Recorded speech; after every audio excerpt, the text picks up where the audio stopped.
عن أبي هريرة أن رسول الله صلى الله عليه وسلم قال إذا أمن القارئ فأمنوا.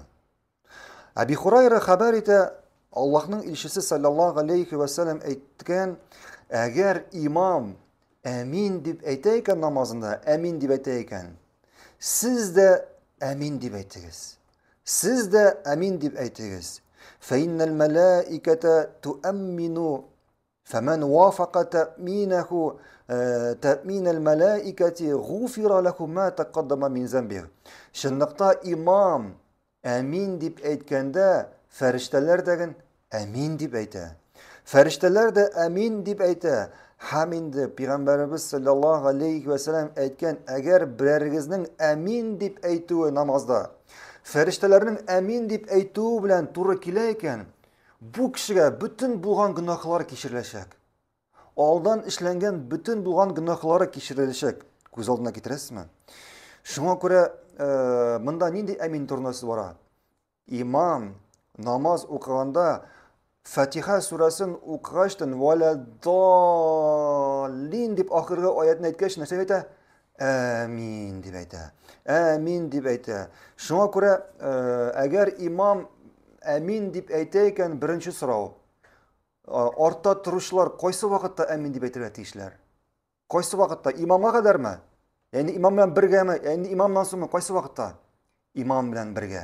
Şuna göre galimlerimiz ayta eğer imam amin deyip aytayken birinci amin mesela şu imam ayta başlagaç şu vakitte aytırlar gerek. Mesela birinci ikinci harfini aytı şu vakitte orta turuşlardan amin deyip aytalar. Çünkü imam amin deyip aytkanda ferişteler amin deyip ayta. Haminde senin amin deyip aytığın feriştelerin amin deyip aytığı bilen turu kileyken bu kişinin bütün günahları kişiriler.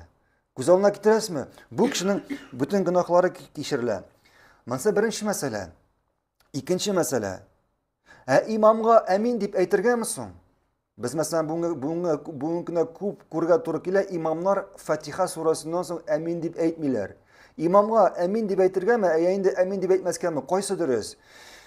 Peygamberimiz sallallahu aleyhi ve sellem ayta Bukhari'dakiler, bu hadis kiler Bukhari'da sahih hadis 780. hadis.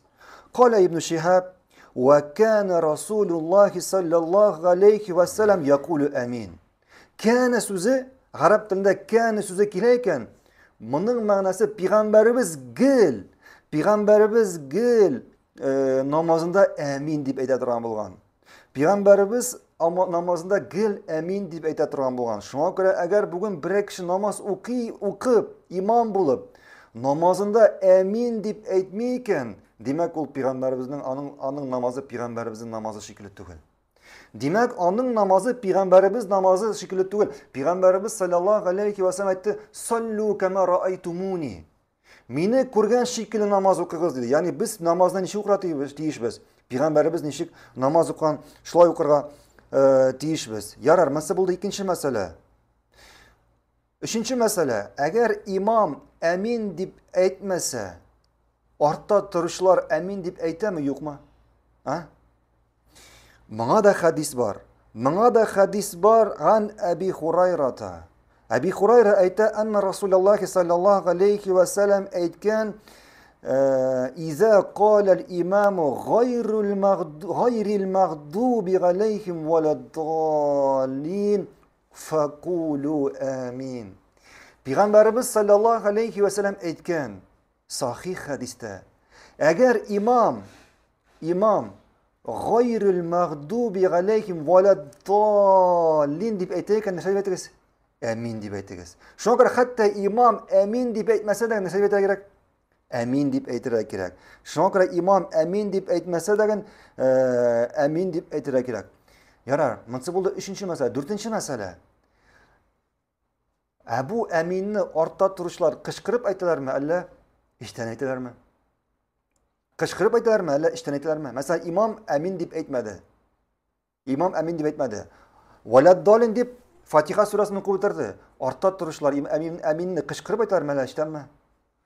G'olimlarimiz ayta qala ar-Rafi'i قال الأكثر في المسألة قولان أصحهما أنه يجهر.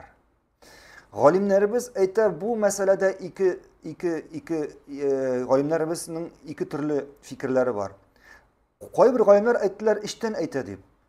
Ләкин кайбер галимнәр әйттеләр, юк, кычкырып әйтәләр дип, әминне. Һәм галимнәр галимнәр әйтә, дөресрәге кычкырып әйтү ди. Дөресрәге кычкырып әйтү ди. Аллаһу әгълам. Тайып, дәвам итәбез. Әгәр имам әминне, мәсәлән, ярар. 5нче мәсьәлә, мәсәлән, күп мәчетләрдә бүген таралган намаз укырга кирдек. Без беләбез инде бу хадисне хәзер әминне әйтергә кирәк. Әгәр әмин дип әйтәсең, кешенең бөтен гөнаһлары кичерелә. Ләкин намаз алдыннан имам бурла да әйтә намазлы кешеләргә. Әминне иштән генә әйтегез ди. Әминне кычкырып әйтмәгез ди. Бездә монда әминне кычкырып әйтергә ярамый ди. Бу вакытта нәрсә эшләргә? Имамга буйсыныргамы, әллә буйсынмаскамы? Нәрсә эшләргә? Ничек? Буйсынмаска ничек? Ничек? Буйсынырга. Әйе, дөрес. Имамга буйсынырга кирәк. Әгәр имам әминне кычкырып әйтмибез дип әйтә икән, имамга буйсынырга кирәк. Әминне кычкырырга түгел. Ни өчен? Чөнки әмин дип әйтү ул нинди гамәл? Сөннәт гамәл. Ләкин имамга буйсыну ваҗиб. Имамга буйсыну ваҗиб. Шуңа күрә һәрбер кешенең аның гамәлләре, аның әҗр савабы, аның нияте белән. Шуңа күрә сиңа имам тыйды икән, хәтта ул Пәйгамбәребезнең сөннәтенә каршы килсә дә, моның гөнаһы кемгә булачак? Имамга булачак. Имамга булачак, сиңа аның гөнаһы түгел. Ләкин син иншаллах үзеңнең ниятең өчен барыбер шушы әҗр савабны алачаксың. Син үзеңнең ниятең белән шушы әҗр савабны алачаксың. Шуңа күрә кызганычка каршы күп кеше, күп яшь егетләр бүген имам әминне кычкырып әйтмибез дип әйтсәләр, әминне кычкырып әйтә башлар. Бу дөрес түгел. Бу дөрес түгел. Беренчедән син имамга буйсынмыйсың. Пәйгамбәрбез саллаллаһу алейхи ва сәллям әйтте, имам аның өчен, аның артыннан иярү өчен куелды диде. Син беренчедән имамга буйсынмыйсың, бу гөнаһ. Икенчедән, бу шушы гамәлең белән син мөселманнар арасында нәрсә тудырасың? Мөселманнар арасында капма-каршылык тудырасың. Бу дөрес түгел. Кардәшлелек алдарак. Кардәшлелек алдарак булып тора. Аңладыгызмы? Иҗтиһадтагы мәсьәлә. 6нчы мәсьәлә. Шушы мәсьәләдә. Ярар, имам, мәчеттә имам әмин дип әйтергә тыеп, дөрес эшлиме, әллә дөрес эшләмиме? Дөрес эшлиме? Мәсәлән, имам намаз алдыннан әминне кычкырып әйтмибез. Кычкырып әйтергә ярамый дип тыя әйтергә. Ул дөрес эшлиме, әллә дөрес эшләмиме? Ничек уйлыйсыз? Әлбәттә дөрес эшләмәй. Ни өчен дөрес эшләмәй? Чөнки беренчедән ул Пәйгамбәребезнең сөннәтенә каршы килә. Пәйгамбәребезнең сөннәтенә каршы килә. Чөнки Пәйгамбәребез, менә без укыдык, сахих хәдистә кана якулу амин. Пәйгамбәребез амин дип әйтә торган булган. Гел. Ул Пәйгамбәребезнең хәдисенә каршы килә. Ул намазын Пәйгамбәребез укыган төсле укымый. Шуңа күрә монсы беренче мәсьәлә. Икенчедән, нигә дөрес эшләми ул? Чөнки ул мөселманнарны шушы бөек нигъмәттән мәхрүм итә. Мөселманнарны шушы бөек нигъмәттән мәхрүм итә. Нинди нигъмәттән? Пәйгамбәребез саллаллаһу алейхи ва сәллям кемнең әмине, фәрештәләрнең әмине белән туры килә икән, аның бөтен гөнаһлары кичереләчәк. Аның бөтен гөнаһлары кичереләчәк. Шуңа күрә нигә син, ярар син үзең әмин дип әйтмисең? Нигә син башкаларга әмин дип әйтергә тыясың? Нигә син башкаларга әмин дип әйтергә тыясың? Ярар, бүген әйтергә яраталар. Безнең мәзһәбтә алай түгел диләр. Безнең мәзһәбтә алай түгел диләр. Нинди мәзһәбтә алай түгел? Синең нинди мәзһәбсың, аңламыйм мин. Пәйгамбәребезнең мәзһәбендә әмин дип әйтергә, синең нинди мәзһәб? Абу Ханифаның мәзһәбендә Нугман ибн Сабит, Абу Ханифа рахимахуллахның мәзһәбендә әминне кычкырып әйтү. Әминне кычкырып әйтү. Нигә алай? Чөнки Абу Ханифа әйтте, әгәр Пәйгамбәребездән сахих хәдис килә икән, бу минем мәзһәбем диде. Менә Пәйгамбәребездән сахих хәдис. Димәк, бу кемнең мәзһәбе? Бу Абу Ханифаның мәзһәбе. Шуңа күрә син бүген әминне әйтергә тыясың икән, һәм үзең дә әмин дип әйтмисең икән.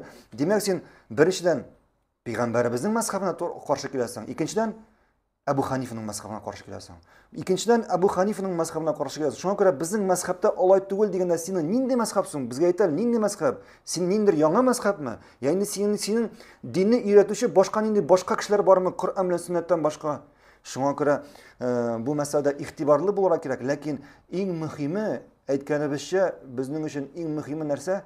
Хәтта имам гөнаһ эшләсә дәген, без имамга, ягъни мәсәлән, сөннәтләрен калдырса даган, хәтта гөнаһ имам намазда гөнаһ эшләсә дәген, аның гөнаһы кемгә языла?